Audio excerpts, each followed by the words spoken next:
ইরানের সঙ্গে চলমান যুদ্ধে যুক্তরাষ্ট্রের প্রকৃত ক্ষয়ক্ষতির পরিমাণ কত তা নিয়ে তৈরি হয়েছে নতুন ধোঁয়াশা। মার্কিন প্রতিরক্ষা বিভাগ পেন্টাগন যেখানে কম হিসাব তুলে ধরছে, সেখানে ভিন্ন চিত্র সামনে আনছে ইসরায়েলি সংবাদ মাধ্যম। ইরানের সঙ্গে যুদ্ধে যুক্তরাষ্ট্রের ক্ষতির পরিমাণ প্রায় $50 বিলিয়ন পৌঁছেছে বলে দাবি করছে ইসরায়েলি সংবাদ মাধ্যম মারিফ। এমনকি যুদ্ধে বিপুল ক্ষতির তথ্য জনসম্মুখে প্রকাশ না করতে মার্কিন প্রতিরক্ষা মন্ত্রণালয় জোর চেষ্টা চালিয়েছিল বলে দাবি সংবাদ মাধ্যমটির।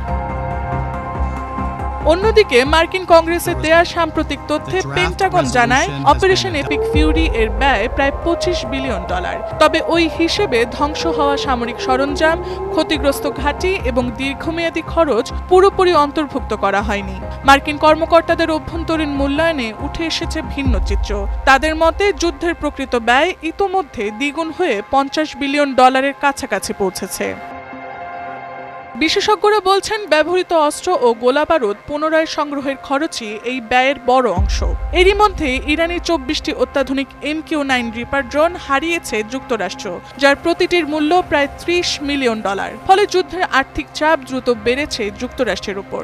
এছাড়া জ্বালানি ব্যয়, সামরিক যান পরিচালনা এবং বিভিন্ন সংস্থার অতিরিক্ত খরচও এই হিসেবকে আরও বাড়িয়ে তুলছে। বিশ্লেষকদের মতে যুদ্ধের প্রকৃত ব্যয় নির্ধারণ করা কঠিন, কারণ অনেক খরচ সরাসরি দৃশ্যমান নয়। এদিকে এই যুদ্ধের প্রভাব পড়ছে সাধারণ মার্কিন নাগরিকদের জীবনেও। জ্বালানি ও খাদ্যের দাম বাড়ায় প্রতি পরিবারকে মাসে অতিরিক্ত প্রায় $150 ব্যয় করতে হচ্ছে, যা ডোনাল্ড ট্রাম্পের জনপ্রিয়তার দ্রুত ধস নামিয়ে আনছে। ফলে যুদ্ধকালীন পেন্টাগনের প্রকাশিত হিসাব কতটা বাস্তব আর যুদ্ধের প্রকৃত অর্থনৈতিক চাপ কতটা গভীর তা এখনও স্পষ্ট নয়। Tasnuva Sanjida, Times today.